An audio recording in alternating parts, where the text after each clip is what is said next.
Toute l'actualité politique et parlementaire, c'est le journal de 19 h de Public Sénat. Bonsoir à tous. Voici les titres de ce lundi. Nous sommes en train de gagner cette bataille, selon François Hollande, qui vient de le déclarer à l'Elysée. Cela après la prise de Tombouctou, qui succède à celle de Gao au Mali. Nouveau scandale autour d'une pilule, le médicament contre l'acné. Diane 35 prescrit à quelques 300 000 femmes en France en dehors de l'indication autorisée. Nous ouvrons le débat ce soir dans le 19 h sur une affaire qui rappelle celle du Mediator. 4 morts officiellement reconnus. Alléger le poids des normes qui écrasent les élus et plombent les finances locales. Le chantier ouvert par le Sénat progresse. Nous en parlerons avec la centriste Jacqueline Gouraud. Mais d'abord donc la situation au Mali, Tombouctou, repris aux islamistes sans coup férir. L'armée française, accompagnée des unités maliennes, a pris possession de la ville mythique qui fut une capitale historique de l'islam en Afrique. Une explosion de joie a accompagné cette nouvelle avancée vers le nord-est du pays. Jérôme Rabier. Après la ville de Gao, samedi, c'est Tombouctou, surnommée la perle du désert, qui serait désormais sous contrôle des forces maliennes et françaises. En moins de 48 heures, ce sont donc 2 bastions islamistes qui auraient été repris. Le plus étonnant dans cette offensive éclair étant le peu de résistance rencontrée, puisque pas un coup de feu n'aurait été tiré, pour d'abord reprendre l'aéroport puis ensuite rentrer dans l'ancienne capitale spirituelle du Mali. Les islamistes ont visiblement déserté la ville avant l'arrivée des troupes françaises et maliennes, mais non sans faire d'irrémédiables dégâts. De nombreux témoignages évoquent la destruction de manuscrits, véritable trésor national datant pour certains de près de 1000 ans. Un crime culturel pour le maire de la ville qui avait déjà vu ses mausolées détruits par les islamistes. Après Gao et Tombouctou, la 3e ville du nord du pays, Kidal, considérée comme le sanctuaire des islamistes, pourrait être l'objectif de la coalition franco-africaine. Mais la situation sur place semble également évoluer à vitesse grand V, puisque 2 organisations indépendantistes du Nord Mali, le MNLA et le MIA, affirment avoir repris le contrôle de la ville aux islamistes. Nous sommes en train de gagner cette bataille, déclare François Hollande, qui précise c'est aux Africains de permettre au Mali de retrouver son intégrité territoriale. Sa cote ainsi que celle du Premier ministre progresse de 4 et 3 points selon BVA, mais reste majoritairement négative. À noter également ce soir que le grand danger reste le terrorisme. Des menaces directes contre la France ont été proférées au Nigeria, c'est ce que rappelle le consulat. Nous sommes en ligne maintenant avec Pierre Servan, spécialiste militaire. Merci d'être en ligne avec nous, Pierre Servan. Bonsoir. La bataille donc est en passe d'être gagnée, dit François Hollande. Il ne dit pas la guerre. Oui, il a raison, parce que la guerre n'est pas encore terminée. Elle le sera quand véritablement tout le Nord Mali sera libéré, et surtout que ça redevienne, je dirais, une zone de stabilité, ce qui n'est pas encore le cas. Très bien. Et le danger le plus immédiat pour vous, maintenant que les forces françaises et maliennes sont entrées sans résistance dans Tombouctou? Oui, effectivement. Donc, je dirais que le rouleau compresseur français, parce qu'il s'agit bien d'un rouleau compresseur avec à la fois des forces aériennes, des forces spéciales. On a vu hier soir, c'est une image, mais la Légion étrangère, le 2e REP, a sauté sur Tombouctou pour contribuer à sécuriser la ville. Donc, la France, véritablement, pour utiliser une expression triviale, a mis le paquet. Elle est parvenue à associer également des pays africains. Je ne parle pas tant du Mali, à mon avis, qui est plus là pour un symbole politique, que les Nigériens et les Tchadiens qui sont présents et qui, avec les Français, je dirais, ont sécurisé Gao, sont certainement en train d'essayer de sécuriser Tombouctou et sans doute partiront demain à l'assaut de Kidal. Un mot sur le terrorisme. Je rappelais ces menaces qui viennent directement du Nigeria aujourd'hui, indique le consulat français. Oui, effectivement, puisqu'on est dans un combat asymétrique et Al-Qaïda a l'habitude, quand ils encaissent des coups durs à un endroit, d'essayer de reprendre la main par des actions terroristes de façon à avoir un fort écho médiatique. Donc dans la mesure où vous avez une nébuleuse terroriste djihadiste avec des relais dans la zone, jusqu'en Libye, au Nigeria ou ailleurs, même au Sénégal, ils peuvent être tentés de faire une action spectaculaire comment dirais-je, pour essayer de reprendre la main, ou en tout cas donner le sentiment qu'il continue à exister. Donc cette menace terroriste, qu'elle soit sur place à travers des attaques kamikazes à Tombouctou ou ailleurs, lors des passages des soldats français, maliens ou autres, ou sur d'autres villes où il peut y avoir des intérêts Anglais et notamment Français, c'est une menace réelle. C'est une menace légère, mais avec des risques d'impact médiatique forts. Merci Pierre Servant d'avoir été en ligne avec nous ce soir. Nouvelle tension à l'usine PSA Peugeot Citroën d'Aulnay-sous-Bois où les grévistes ont bloqué la chaîne de production ce matin dès la reprise du travail.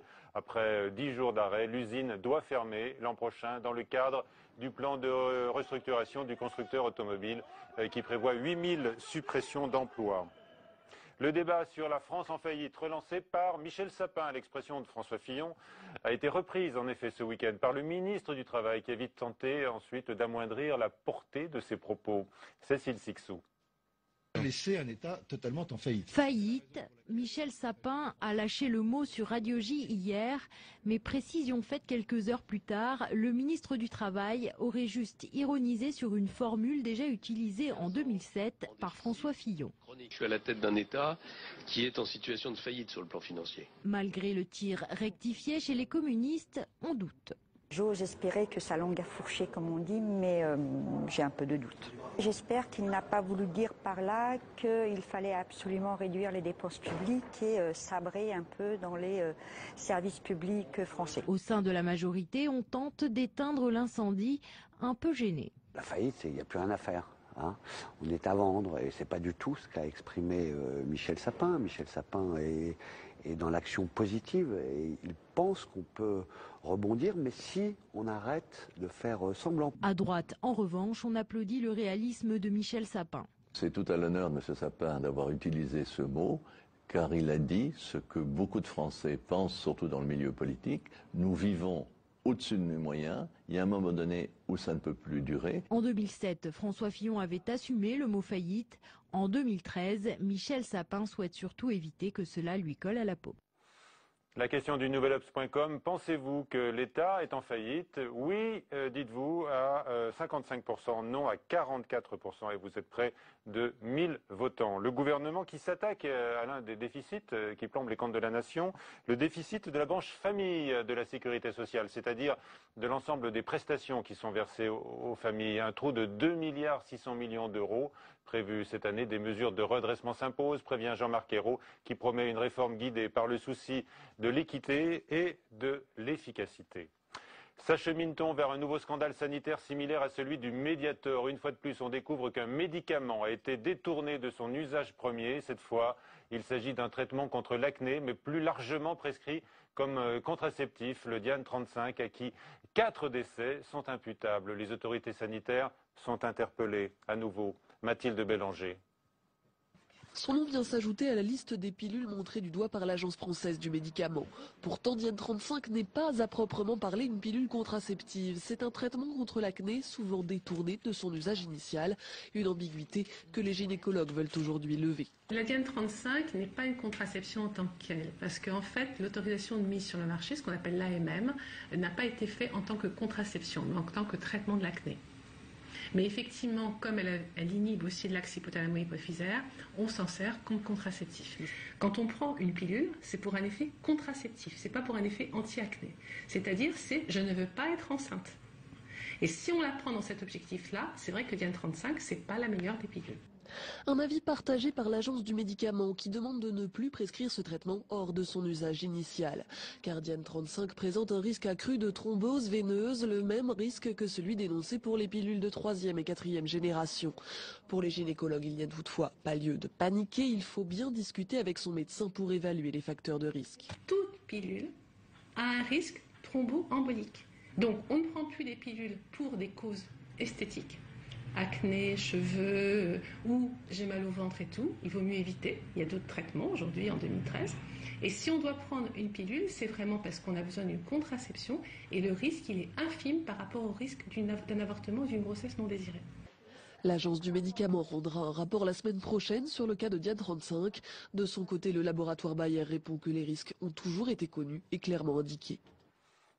Avec nous donc pour aborder ce nouveau scandale, disent certains, qui inquiète en tous les cas de nombreuses femmes. Catherine Pancratia, bonsoir. Vous êtes sénatrice UMP, membre de la Commission des Affaires sociales. Vous ne penchez pas pour le scandale, je vous ai vu réagir à ce mot.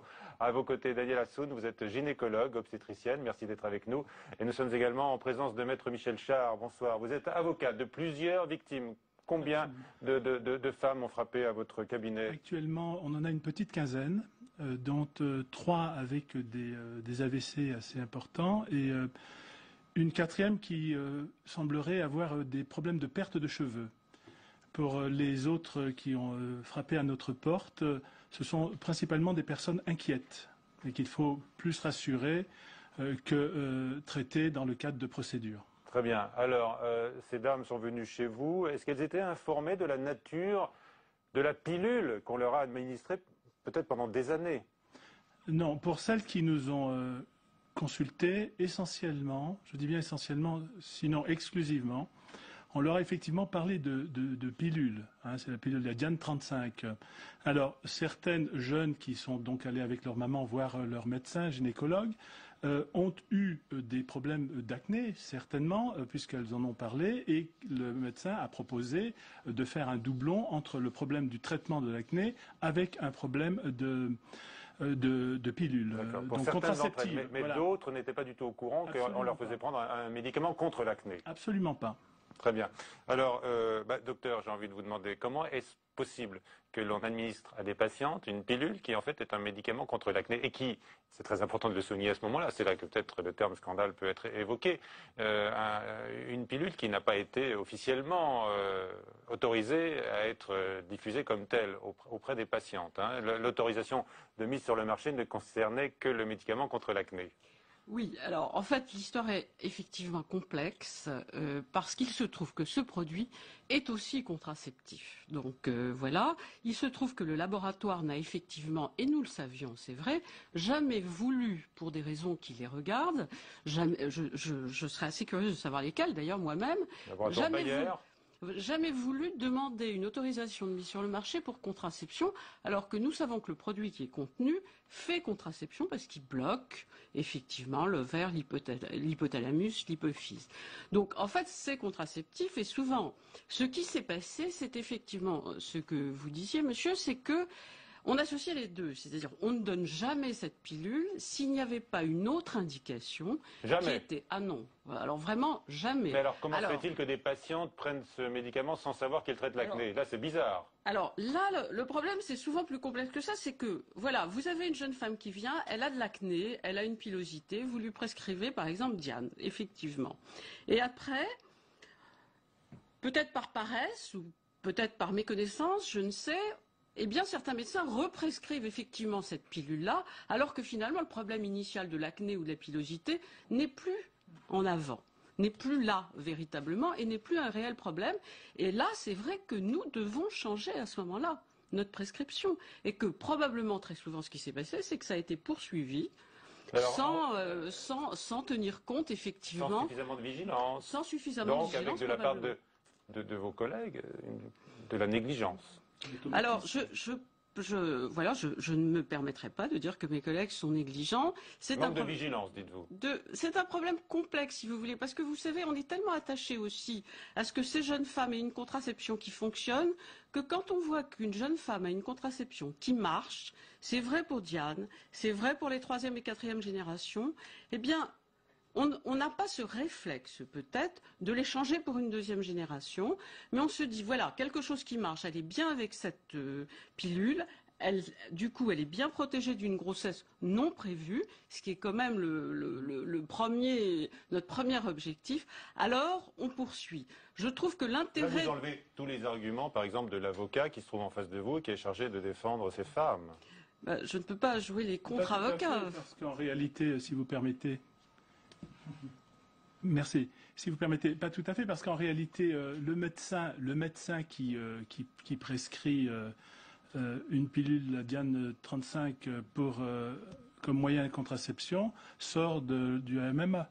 Donc, il n'est pas dans l'autorisation de la mise sous le marché. Il est fautif. Il est nécessairement responsable de l'information qu'il doit donner à la personne qui risque de devenir une victime. Mais vous ne connaissez pas. Les femmes, on peut très bien retourner chez son médecin traitant ou son gynéco en disant je veux une contraception, je veux cette pilule-là, elle me va très bien. Il ne faut pas oublier qu'en France, on a des déserts médicaux en matière de gynécologie. Et je pense aussi qu'il faut s'interroger sur un certain nombre de dispositions que j'ai votées, par exemple, de dire que les pharmaciens pouvaient renouveler éventuellement des pilules, de dire que des infirmières pouvaient aussi prescrire des pilules, parce que c'est un acte médical, vous l'avez dit, docteur. Il faut prescrire avec précaution et que peut-être ces précautions, eh bien, on les prend pas et on les prend pas si on sort du spécialiste. Mais un médecin, et j'ai contacté avant de venir, je ne suis pas une spécialiste, 2 gynécologues et un médecin généraliste qui m'ont dit que normalement, tous les ans, il faut faire une prise de sang, il faut vérifier la tension, il faut vérifier un certain nombre de mesures. Et j'ai le sentiment que nous, moi, en tant que mère et en tant que femme, eh bien, depuis le temps qu'existe la pilule, on a oublié que c'était un médicament. Et comme tous les médicaments, il peut être dangereux. Et on a l'impression que prendre la pilule, celle-là, elle est très bien. Le nombre de gamines qui disent « je veux la pilule machin chose parce que ma copine prend la machin chose », et que le médecin peut éventuellement céder. Sauf qu'en face de vous, quand vous êtes une maman qui accompagnait votre enfant pour sa première pilule, puis qui va ensuite, je dirais, contrôlé sous la surveillance de qui? D'un médecin. Donc, sauf qu'en face de vous, vous avez un spécialiste qui se doit d'informer sur la dangerosité du produit, précisément parce que lui, c'est la mémoire technique, je dirais, du médicament. Maître Richard, certains mettent en avant des conflits d'intérêts de certains prescripteurs, leur proximité trop proche, je ne sais pas, avec les laboratoires ou en tous les cas avec les visiteurs médicaux. Est-ce que c'est une question qu'il faut poser? On peut la poser, mais vous savez, c'est un peu le problème qu'on retrouvait également avec le médiateur. Bien sûr, mais il y a beaucoup de similitudes. On va y revenir quand même. Un médicament qui est... Malheureusement. Oui. Qui donne l'information aujourd'hui? Il faut voir comment sont formés les étudiants en médecine. Combien d'heures de formation sur la formation du médicament ils ont dans leurs universités de médecine? À mon avis, pas suffisamment, puisque le seul qui vient demain donner l'information sur un produit nécessairement dangereux, puisque c'est un médicament, c'est le labo. Eh bien, ça va être le labo. Donc, c'est certainement vrai qu'il peut y avoir, sinon des accointances, pour le moins des habitudes. Et vous avez l'impression, docteur Assoun, de subir cette pression des laboratoires dans votre exercice quotidien de la médecine? Je suis probablement peut-être pas représentative. Je ne reçois plus les visiteurs médicaux depuis 25 ans. Depuis 25 ans. Voilà, je ne les reçois plus. Vous êtes privé d'informations Non, je ne suis pas privé d'informations. Vous savez, il suffit de lire la presse médicale. Ouais. J'ai des alertes sur Internet. C'est extrêmement simple. Dans ma spécialité, dans mes champs, je reçois toute la presse internationale. Enfin, c'est essentiellement anglo-saxonne. Est-ce que vous êtes mieux informé, plus objectivement informé, sans la visite des... Ah, mais je suis absolument persuadée. Alors là, des labos. Vrai scandale, je vais vous dire à mon sens... Oui. Enfin, le scandale, c'est que ces jeunes filles ont eu ces accidents. Ça, c'est un drame. Mais le seul réel scandale, c'est la formation des médecins. Cette formation, elle ne repose quasiment, pour la grande majorité d'entre eux. C'est pas de leur faute souvent, ils n'ont pas le temps, il y a plein de raisons. C'est essentiellement le scandale, c'est la formation. On ne peut pas exercer cette profession, maître, si on n'a pas la formation adéquate. On ne peut pas exercer la formation d'avocat si on n'a pas une formation obligatoire. Est-ce que vous ne croyez pas aussi que depuis 25 ans que cette pilule est prescrite en tant que... Enfin, que ce médicament est prescrit en tant que pilule alors qu'il n'a pas l'AMM, la sécurité sociale, les agences du médicament auraient pu quand même se poser des questions. Sûr, un médicament, un usage utilisé pendant 25 ans hors usage, aurait pu quand même réveiller... Les procédures contre l'État ne sont pas à exclure sur ce plan-là. Si l'agence avait l'information sur la dangerosité, si l'agence n'ignorait pas, et il semblerait que c'est... Elle a été interdite au Canada depuis bien longtemps. Oui, absolument. La France s'est distinguée dans ce dossier également. La France n'est pas exclue qu'elle ait une part de responsabilité. Deux choses, je voudrais dire. D'abord, il y a beaucoup de produits qui sont utilisés hors AMM, parce que c'est pas normal. Non, ce n'est pas normal, mais les AMM ne sont pas actualisés. Il faut en faire la liste alors, là, parce qu'on est au courant. Alors, dans tous les domaines, je peux vous dire, mais oui, absolument. Il y en a d'autres dans votre secteur, la gynécologie? Il y a d'autres produits qui sont utilisés hors AMM, parce que... Dans la gynéco? Il y a d'autres produits utilisés hors AMM, il n'y a pas que dans la gynéco. La deuxième chose que je voudrais dire par rapport à ces histoires de pilules, c'est que la grande difficulté de la médecine, c'est quand même de faire une balance bénéfice-risque pour les patients. Et que souvent, on est confronté à la difficulté de cette balance bénéfice-risque en face de patients qui veulent un certain nombre de choses, de nos connaissances qui certainement devraient être actualisées peut-être un peu mieux, mais la balance bénéfice-risque, je voudrais vraiment le dire parce que en ce moment quand même on est assailli de coups de téléphone, de tout ce que vous voulez, les jeunes filles arrêtent. Et à mon avis, vous leur conseillez? Alors moi je leur conseille de poursuivre, nous rediscuter leur pilule, parce que certaines se disent on va peut-être abandonner toutes les pilules et essayer de trouver d'autres moyens mécaniques. Pour l'instant les labos n'ont pas travaillé à ça non plus. Ils n'ont pas trouvé d'autres moyens. Il y a d'autres moyens de contraception que la pilule. Il y a le stérilet qui ne convient pas à toutes. Je suis d'accord qu'il faudrait absolument pousser effectivement plus dans ce sens. Non, moi c'est sans risque. Je voudrais quand même dire une chose par rapport à la pilule, c'est que la pilule est un excellent moyen de contraception, que le nombre d'accidents qui surviennent, c'est extrêmement faible. Alors, effectivement, ce n'est pas une pilule contraceptive, excusez-moi docteur. À l'origine, ce n'est pas une pilule contraceptive. S'ils veulent le faire passer comme pilule contraceptive avec les conséquences que ça peut avoir, qu'ils investissent les moyens financiers nécessaires pour obtenir la MA. Comment pouvons-nous établir cette balance bénéfice? C'est compliqué puisque c'est un médicament. Je ne sais pas si on peut parler de médicament, mais en tous les cas, c'est un traitement qui s'est totalement banalisé au fil des années. Ça s'est banalisé, mais on en donnait de moins en moins, j'ai envie de dire. Moi, mon sentiment, c'était plutôt ça. Vous savez qu'il y a eu quand même 6 morts avec les pilules de 2e génération. Là, il y en a 4 avec les pilules de 3e génération, selon ce que j'ai pu trouver. Donc tous les médicaments et toutes les pilules 1ère, 3e et autres générations sont dangereuses. Moi, ce que je dis, c'est que par rapport à ça, il faut aussi que ceux qui prescrivent et qui renouvellent, y compris les infirmières, soient plus informés qu'ils ne le sont à l'heure actuelle. Encore plus vigilants. C'est 6 risques de thrombembolie sur 10 000 femmes. Donc il faut quand même remettre aussi à haut niveau. Alors quand ça arrive à quelqu'un, c'est du 100%. Le choc émotionnel, c'est épouvantable. tout le monde le partage. Mais sinon, c'est quand même un moyen de contraception formidable. Il serait dommage vraiment de le lâcher. Merci beaucoup pour ce débat. On en reparlera évidemment. On parle de toute autre chose maintenant. Le poids des normes, il y en a des centaines de milliers en France qui s'imposent et qui imposent leurs contraintes aux élus qui n'en peuvent plus. C'est un grand sujet de préoccupation au Sénat qui en vient à imaginer aujourd'hui une haute autorité pour faire le ménage dans ces règles draconiennes, synonymes de surcoût, également de paralysie. Quelques exemples avant de recevoir Jacqueline Gouraud avec Faustine Saint-Geniès. Commençons avec une petite devinette. Dans une cantine scolaire comme celle-ci, combien doit peser une saucisse chipolata? Réponse, 50 grammes pour un enfant de maternelle et 100 pour un élève de primaire. Au gramme près, les normes régissent tout le contenu des assiettes de nos enfants. Des chiffres par centaines, en fonction de l'aliment, de l'âge de l'élève et du type de repas. Des normes qui se glissent jusque dans le moindre détail et étouffent les élus locaux. Ils en recensent 400 000 en France. Dans ce gymnase de Sceaux, une nouvelle norme prévoit de modifier le tracé du terrain pour accueillir des championnats. Coût total, 60 000 € alors que son sol est neuf.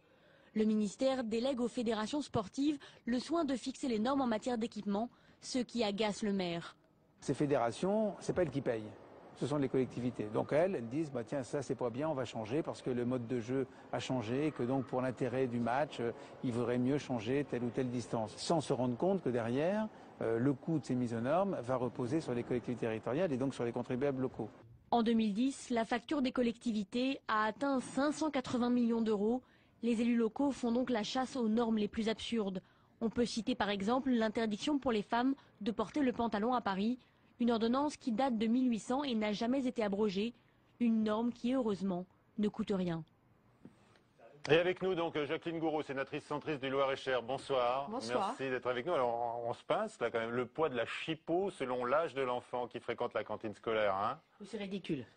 Il y en a comme ça tout un catalogue. Hein. Oui, c'est vrai pour la boulette de viande, également pour le friand au fromage. Oui, c'est vrai. Alors il faut quand même rassurer peut-être les téléspectateurs pour dire que tout cela est du domaine réglementaire et c'est quand même pas le législateur qui impose tout cela. Ah, bon, d'accord. Oui, globalement, les normes. Donc alors, maladie française. Qui est responsable si vous dites ce ne sont pas nous les élus? Non, c'est pas ça que j'ai dit. Pas pour toutes. Sur l'exemple que vous avez cité, J'ai dit que ça n'était pas du domaine législatif, c'était pour du domaine beaucoup, réglementaire. C'est le législateur et puis la technocratie française. Oui, il y a, je dirais, le législateur, il y a la technocratie, comme vous dites, enfin la haute administration. Il y a aussi tout ce qui est décidé au niveau de la communauté européenne. Il y a... C'est pas fait pour embêter, a priori. Non, et puis il y a aussi dans le domaine... Il y a des privé, oui. Dans le domaine des industries, vous savez, les normes AFNOR et tout cela, je veux dire, chacun y va de sa norme. Tout paraît de bonnes intentions. Oui, bien sûr, avec cette évolution de la société qui fait que il faut tout prévoir, il faut... c'est le principe de précaution. Il est dans la Constitution. Il est dans la Constitution, mais peut-être d'ailleurs qu'on aurait dû être plus prudent quand on a voté le principe, je dis on, parce que... Vous l'aviez voté à l'époque sous Jacques Chirac? Moi, je n'avais pas voté justement de manière générale, de façon neutre, je dirais. Moi, j'avais pensé que c'était quelque chose justement qui était, je dirais, trop large. Et je crois que l'expérience me donne raison. Faire le ménage dans ce maquis aujourd'hui, c'est un travail d'arrache-pied? Alors, il y a deux choses. Il y a le stock, effectivement. Des centaines de milliers de normes. Voilà. L'Association des maires de France en a compté à peu près 400 000. Voilà. Et puis, il y a tout ce qu'on continue de produire. Qui s'ajoute, parce qu'on n'en supprime jamais. Voilà. Et on a vu au moment des États généraux des collectivités territoriales qui avaient été voulus par le Sénat, par Jean-Pierre Bel, qu'une des préoccupations majeures des élus de tous les territoires français, c'était justement les normes. C'est la raison pour laquelle... Pourquoi on dit que ça coûte cher? Ça coûte cher. Est-ce que ça peut bloquer certains projets d'aménagement sportif, on l'a vu? Bien sûr, ça peut bloquer certains projets parce que certaines collectivités n'ont pas les moyens de répondre aux exigences normatives qui sont imposées et qui, derrière, si elles ne sont pas respectées, peuvent mettre les élus... en situation difficile. C'est la question que je voulais vous poser. Vous ne voulez pas faire le ménage dans les normes pour protéger les élus de toute poursuite judiciaire quand leur responsabilité est mise en cause? Oui. Ça n'est pas la préoccupation des élus, je dois vous le dire. Ce serait une conséquence heureuse en tous les cas. Mais ça serait une conséquence heureuse. Bon. La préoccupation, c'est d'essayer de gérer avec, comme disait tout à l'heure un de nos collègues, avec le bon sens, la proximité.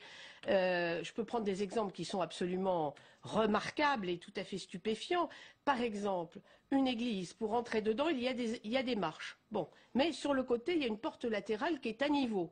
Eh bien, on nous explique sur le terrain qu'il faut tout de même faire un aménagement pour rentrer dans l'église, bien qu'il y ait un aménagement, enfin une porte latérale tout à fait accessible, parce qu'il ne faut pas faire de différence entre, je dirais, les handicapés et les personnes qui ne le sont pas. Tout ça va trop loin, parce que la personne handicapée ne voit aucun problème à rentrer sur le côté. Sûr. Et d'ailleurs, il y a d'autres... Si l'accès lui est possible, évidemment. Alors dites-moi, vous avez préconisé la création d'une haute autorité. J'ai envie de vous dire, là, vous cédez à un autre péché mignon français, non? Un organisme de plus? Non, justement. On n'en manque pas non plus des organismes. C'est comme les normes, Jacqueline Gouraud. Alors, justement, nous ne créons pas un organisme de plus. Nous donnons à un organisme qui existe déjà et qui est présidé par Alain Lambert une fonction plus large, avec des moyens plus établis, avec des financements, pour pouvoir fonctionner, avec plus aussi d'élus, une représentation plus large, et qui va toucher d'une manière générale l'ensemble des producteurs de normes. Donc c'est quelque chose de très important. D'ailleurs, ça ne va pas s'appeler la haute autorité parce que la commission des lois a décidé que ça s'appellerait le Conseil national d'évaluation des normes. Alors dites-moi, pour terminer, il vous faudra combien d'années faudra-t-il pour faire le ménage dans ces normes? Écoutez, je vais vous dire une chose. Nous allons, avec cette nouvelle commission, déjà traiter ce qu'on appelle le flux, c'est-à-dire tout ce qui va apparaître. Et il faut dire que c'est pas chaque jour, mais enfin c'est très souvent que de nouvelles normes arrivent sur le marché, si je puis dire. Ouais. Donc déjà ce qui arrive, après ce qui reste. Alors tout ce qui était vous en serez libéré dans 10-15 ans? Non. Il y a la capacité de la saisine de ce conseil, en plus du rapport que doit fournir le maire du Mans et M. Lambert pour le stock de normes. Tout ça est concerté et c'est une politique, je dirais, volontariste de chasse à la norme. La chasse à la norme est déclenchée. Merci beaucoup Jacqueline Gouraud. C'est la fin de ce journal à 22h. Sonia Mabrouk, je vous retrouve demain dès 18h pour Preuve par 3. Notre invité sera Jean-Luc Mélenchon à suivre sur la chaîne parlementaire Assemblée nationale. Parlez-moi d'ailleurs. Avez-vous été agent secret? Oui. Parachutiste, nageur de combat, tireur d'élite, pilote d'avion. La voiture a viré sur la droite, vers ici, et ça pétait de tous les bords sur la place ici. L'agent secret Bob Maloubier a eu une vie digne d'un roman d'aventure. On a ficelé les vigiles sur les fauteuils, on les a bâillonnés. Un documentaire portrait qui permet de découvrir les coulisses des services secrets de la République. Donc on est arrivé, moi je me souviens de passer à Brest, par exemple, à Brest par les égouts. L'espion vous salue bien ce soir à 22h30 sur Public Sénat. Se renseigner sur les programmes. Voir ou revoir les émissions. Suivre le fil d'information politique et parlementaire. Pour vivre la politique en temps réel, connectez-vous et réagissez sur publicsénat.fr.